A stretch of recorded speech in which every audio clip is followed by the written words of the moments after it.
Hi, I'm Pete, and I have a passion for preserving vintage Carnival rides. A few years ago, I started this journey of rescuing and restoring antique rides that were destined for the scrapyard. With the help of my family and the support of a growing community, we hope to bring these machines back to life one ride at a time and preserve them for future generations. All right, well, here is exactly where we left it at the last video. And I've let this sit a few days. Hopefully we're going to work on it a little bit more. See if we can make any progress at all here. Last thing I want is for this to get rusted on here.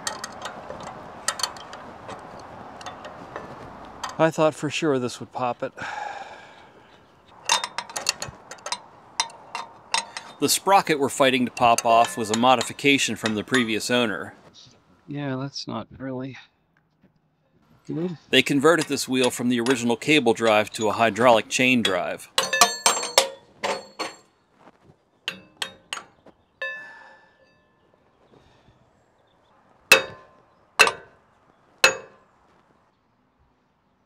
Have to come up with another plan. All right, we're back in the workshop, and after the video about the modifications I did to my sandblaster, received quite a few different comments about improvements I could make, and we're going to try out one of those ideas. But one suggestion in particular was for an idea that I already had in mind.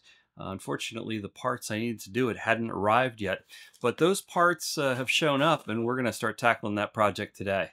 So my original idea was to use some roller conveyor on the infeed and outfeed of the blasting cabinet, but I couldn't find any rollers that were shorter than 12 inches, and a 12-inch wide roller conveyor on the in and the out seemed a bit excessive for what I was doing.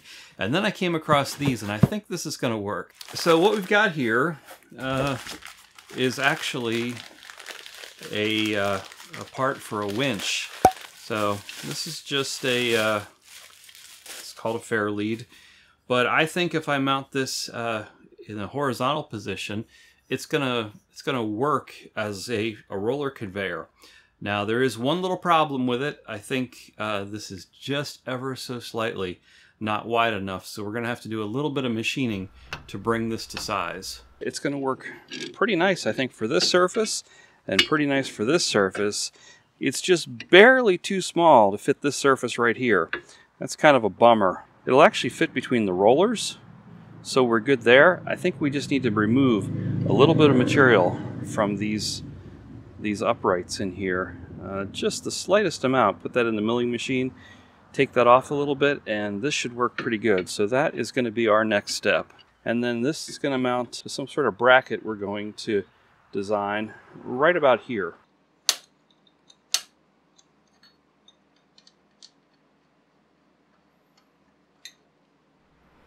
Okay.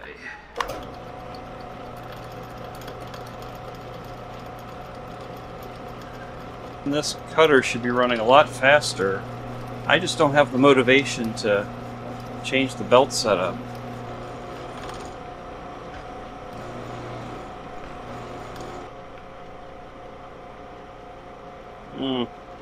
These are not in line. I can't say I'm completely surprised. Yeah, that's not something I wanted to do there. We needed to come up with a much more rigid setup. So that's what we've done. And I'm still avoiding changing my belt speed.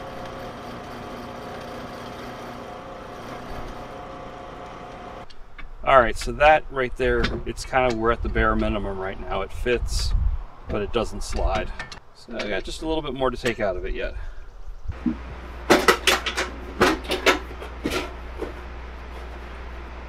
Let's try this one.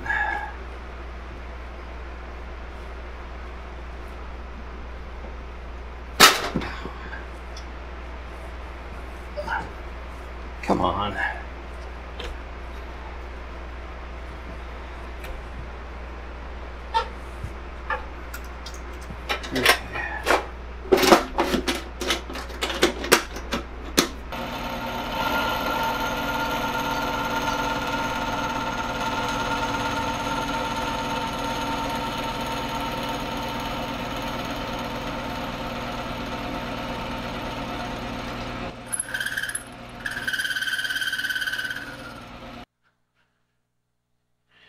That's pretty much perfect right there. And here, we've got to take off about 60.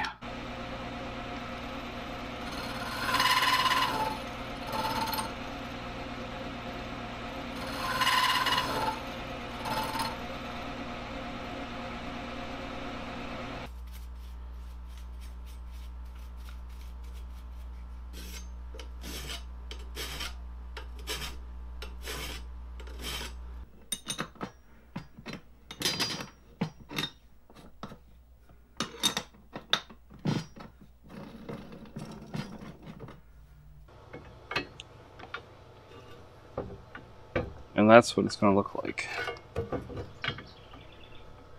So I got these frames that hold the rollers all machined up to the right size, and our angle iron sits in there real nice now. And next thing I need is some sort of bracket that's going to hold these to the side of the sandblasting cabinet. So I did a bit of design work, and I came up with something I think is going to work. I sent that design off to the local laser shop, and they just got back to me with these brackets here. Now, these did not need to be laser cut. I will readily admit that. The problem I have is now that I have easy access to a laser cutter, almost every job seems like the perfect job for a laser cutter. It just does such a nice job. All the tolerances are just beautiful. So the idea here is these two will bolt up to the side of the cabinet, and the roller is going to sit on top of them. It sets the roller at perfectly the right height to line up with the hole. So we just need to figure out where we need to drill a couple more holes in the cabinet here to mount this, and then I have a set for the other side as well. So we'll get this figured out here, get a couple holes in it, and get it bolted up. All right, well, the first thing we need to figure out is where the center is. We are going to be right about there. Our spacing on this is 6 and 5/16. So we need to go 3 and 5/32, which puts us right there, somewhere around there. Is that right? Should be somewhere right there.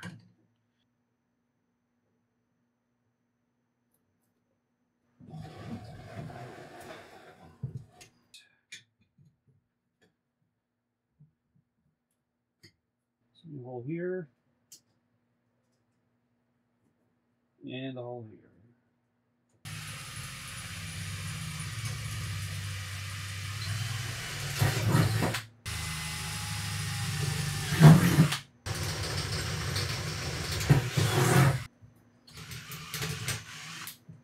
Somebody asked me in the last video if I liked using the Ryobi tools rather than the red brand or the yellow brand, and I don't have a problem with them.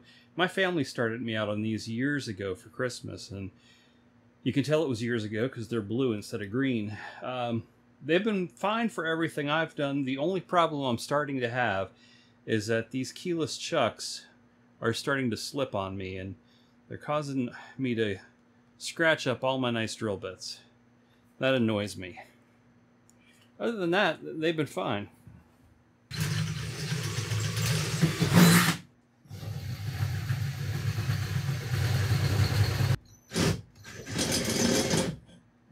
This is the one mistake I made with this design. I tried to make these brackets all symmetrical, so I put the hole in the center, but the hole in the center is too low. It lines up almost perfectly with the bottom of the sandblaster, so I had to go back and re-drill these holes, and these holes need a little massaging. We'll do a washer on the outside.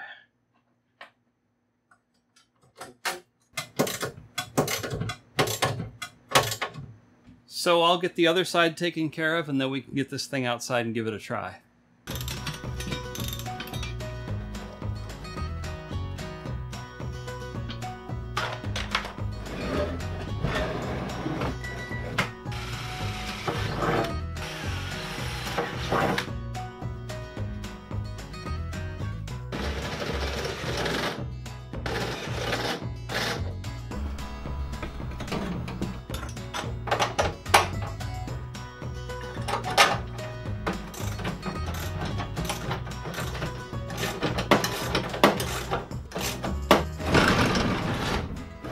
so one more quick thing before we go out and give this a try. Had a lot of suggestions in the last video about these brushes, and specifically the different orientations I could try them in, and most of those ideas I had either considered or even tried, and for one reason or another they didn't work out. But there was one particular suggestion that I hadn't considered, and it seemed like it might have some merit to it, and that was the idea of using two smaller brushes, top and bottom. And I think we're going to give that a try, because I want to see exactly what that does for us. And now, ladies and gentlemen, it's time for Ride of the Week. Each week we scour the internet to bring you a different classic ride that's fallen on hard times and are now looking for a new lease on life. This week's Ride of the Week is another one coming from the pages of Facebook Marketplace. It's located in northern Mississippi, about 45 minutes south of Memphis, Tennessee. The seller mentions that they bought it to restore it but haven't had time.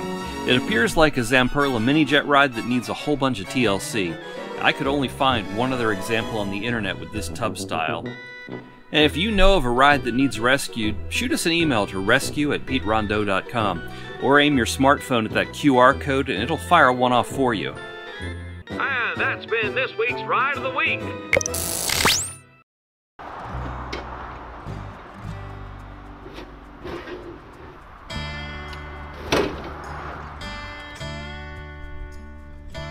If you enjoy our videos and want to support the channel, the best thing you can do is subscribe and share our videos with others. That kind of support helps our channel grow and reach more restoration enthusiasts. But if you want to go beyond that, joining our Patreon is a fantastic way to offer direct financial support. Your contributions will help us fund more restoration projects, improve our tools, purchase materials, and keep the magic of these vintage Carnival rides alive. Check out the link in the video description, and thank you for being part of this journey with us.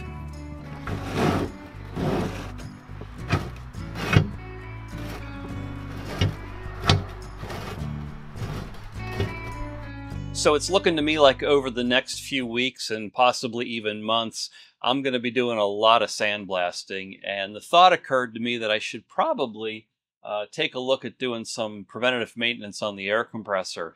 Now, I do a pretty good job of keeping after the air filter, but I've had this compressor for, we think, about 20 years, and I don't recall ever changing the oil. So it's probably about time I do that. Well, let's see about getting this drained.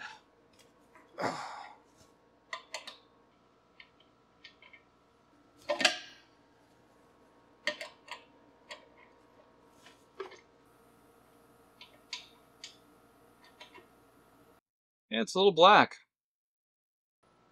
This might take a while to drain.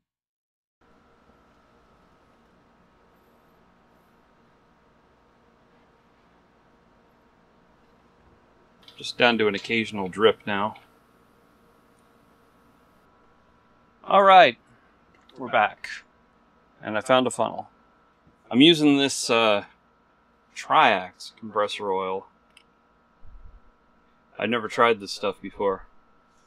Well, who am I kidding? I've never tried anything. I've never changed the oil in this.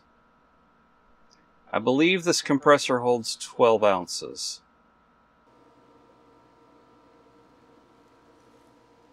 Well, let's see how it sounds.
This is working pretty well, but I've got two more changes I want to make.